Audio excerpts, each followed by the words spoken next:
Hey everyone, it's Chelsea with Savannah Wren Studio, and today for our November Red Moon Women's Circle, I wanted to talk about the concept of self-care being connected to self-love.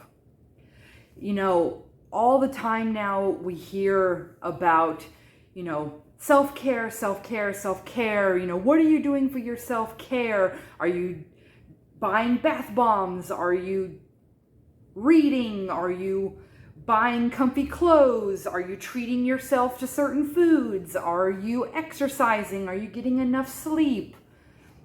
Are you focused on wellness? Are you buying crystals, sage, or essential oils? There's this whole industry around the idea of self-care. But for me, it feels like a very hollow capitalist attempt to get people to just buy and buy and buy and buy, because there's no real foundation behind this contemporary focus on self-care. Yes, caring for yourself and making sure that your mental health is in good shape and your physical health and your spiritual health, that they're all functioning and that you feel loved and supported and that you are working on improving yourself one way or another. Yes, that's all fantastic, but that's not really the message that's being sent out by most big name companies.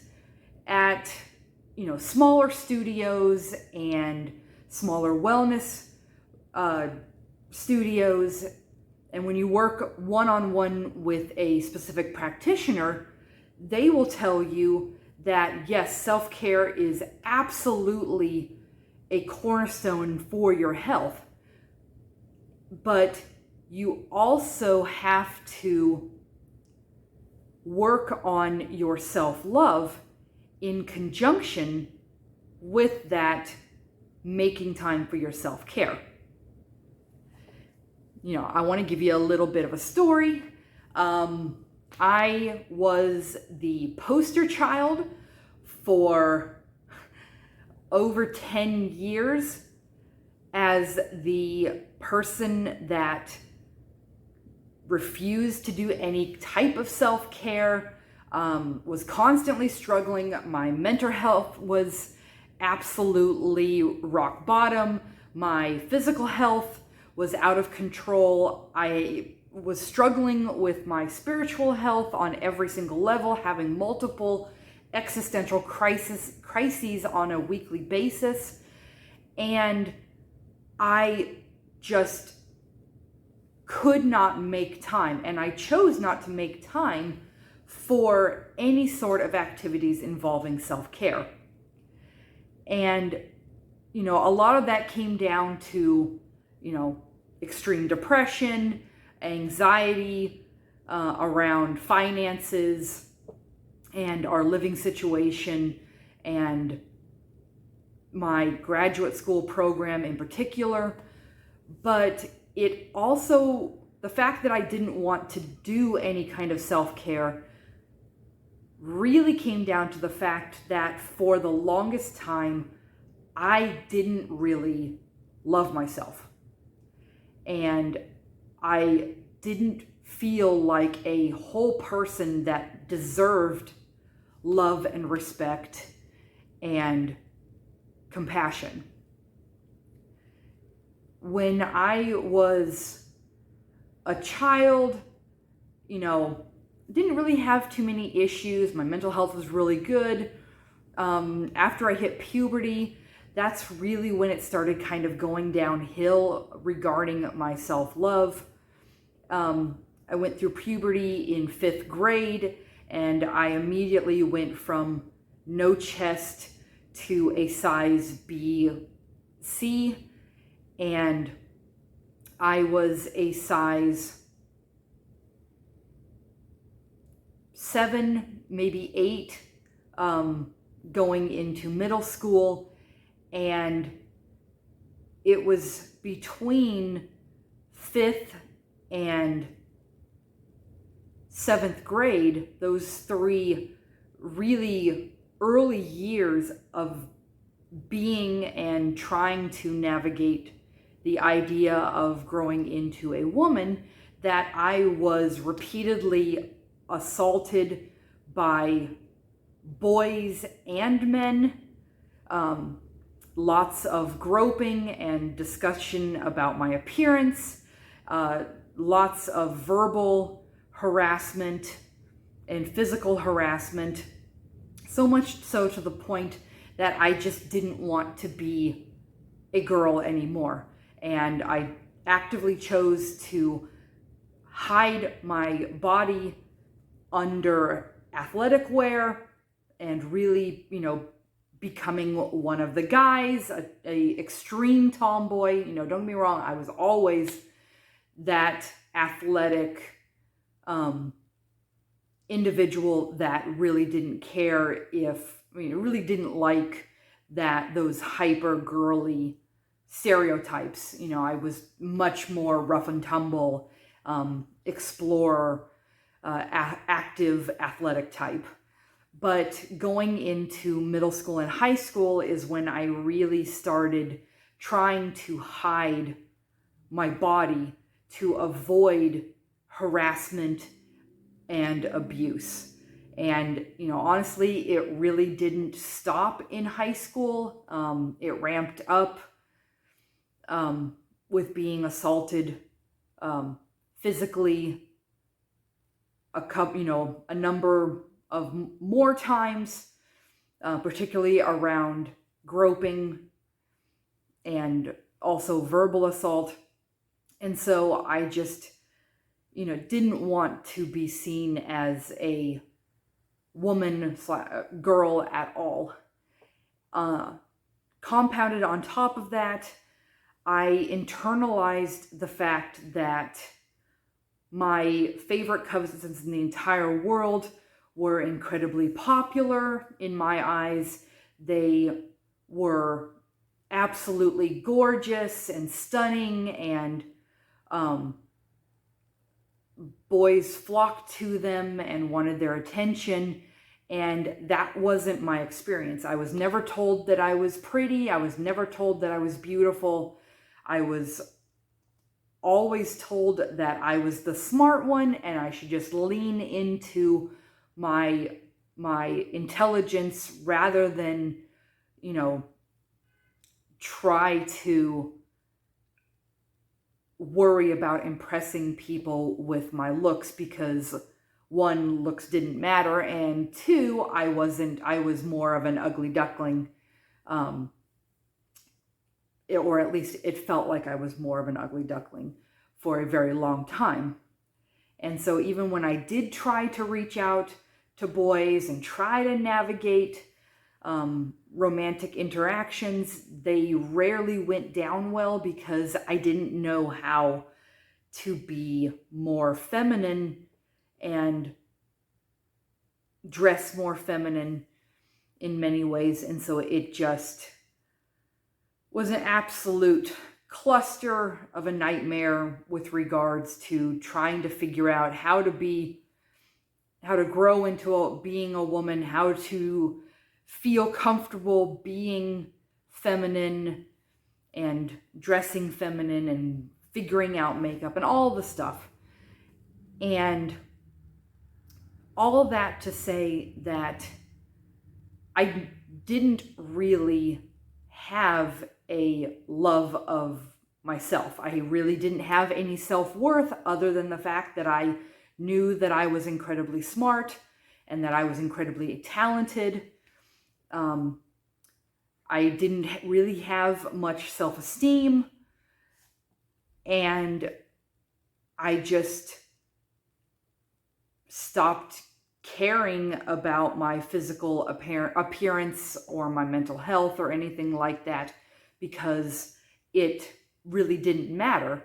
And as I went to college, I started experiencing more and more traumatic events, which led me to compartmentalize myself to the point that I didn't associate my appearance with what was being reflected back in the mirror or in photographs.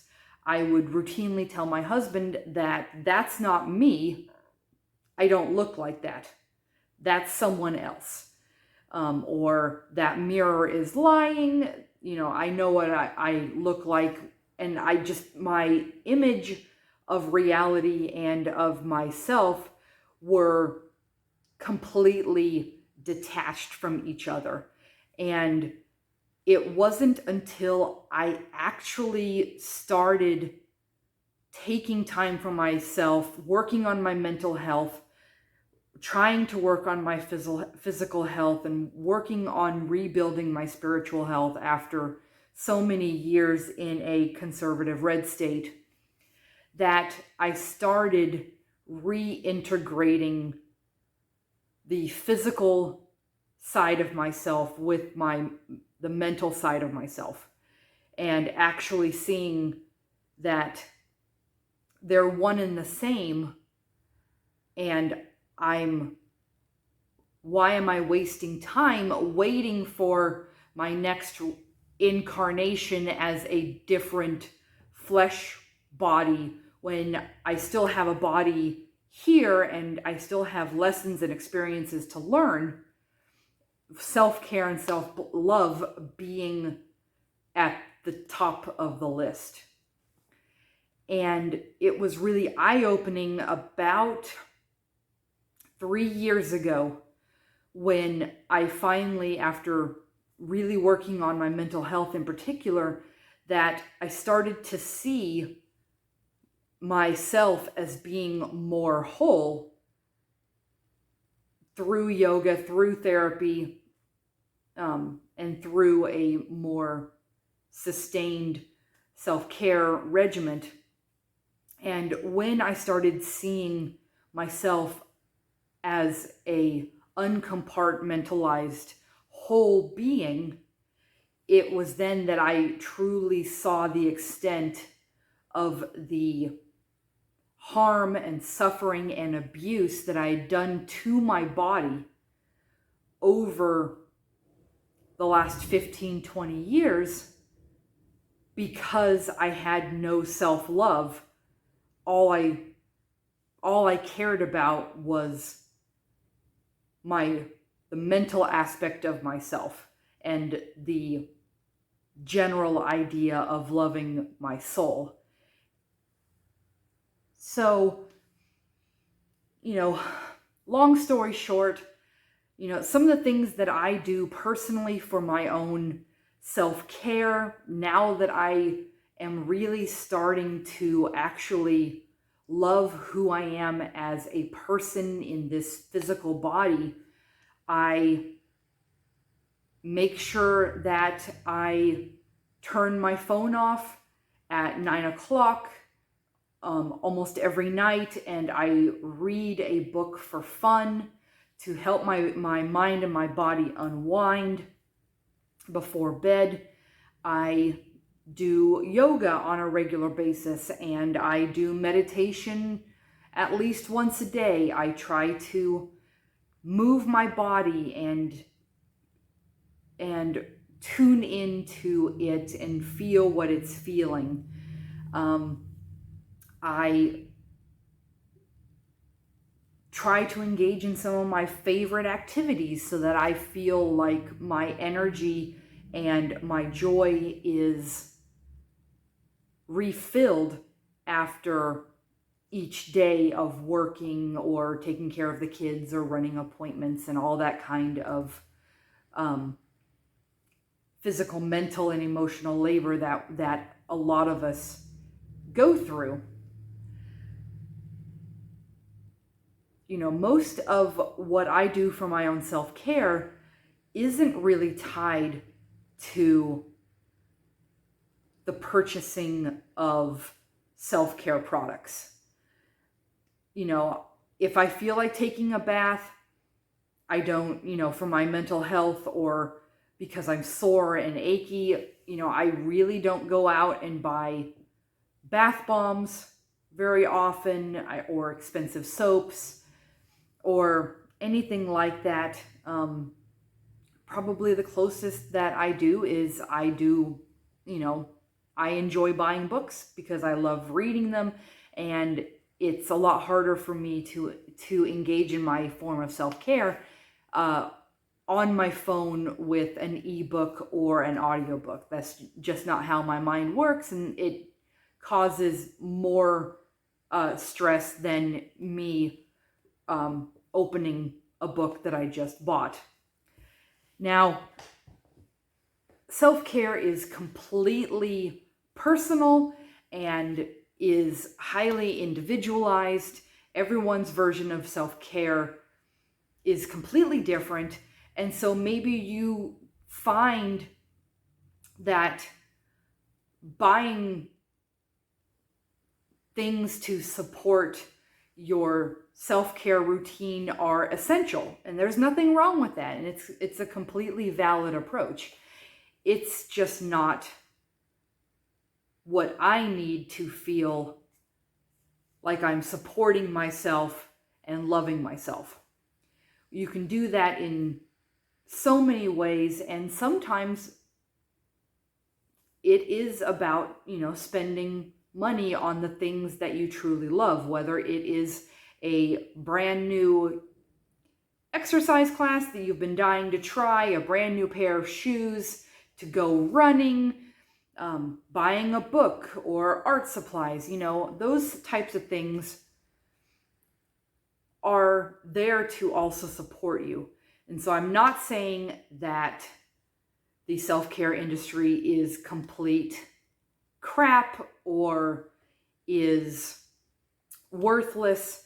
It does have worth because it benefits you, brings self-care into your life, and creates a healthy relationship between and within yourself and others. So I would love to hear your thoughts on this idea of self-care versus self-love. Do you see them as being interchangeable? Do you see them as being linked or an outgrowth of one or the other? Drop your comments down in the comment section below. I would love to hear from you and hear your thoughts and perspectives, and really start generating a wonderful dialogue around this topic. If you've enjoyed today's Red Moon Women's Circle, consider sharing, maybe even subscribing. Otherwise, if you enjoy my general content, check me out on Facebook at Savannah Wren Studio, on TikTok, as well as Patreon, where if you become a Patreon member, you can get access to a lot of different exclusive content that is posted nowhere else on social media or on my website. If you would like to reach out to me, you can do that via Facebook Messenger, or I highly recommend that you head on over to my website, www.savannahwrenstudio.com. That you can find my blog there, as well as my background and my journey as a business owner, and you can find all the services that I offer to my clients. So until next time in December, I'm Chelsea with Savannah Wren Studio, and I hope you have a great rest of your day.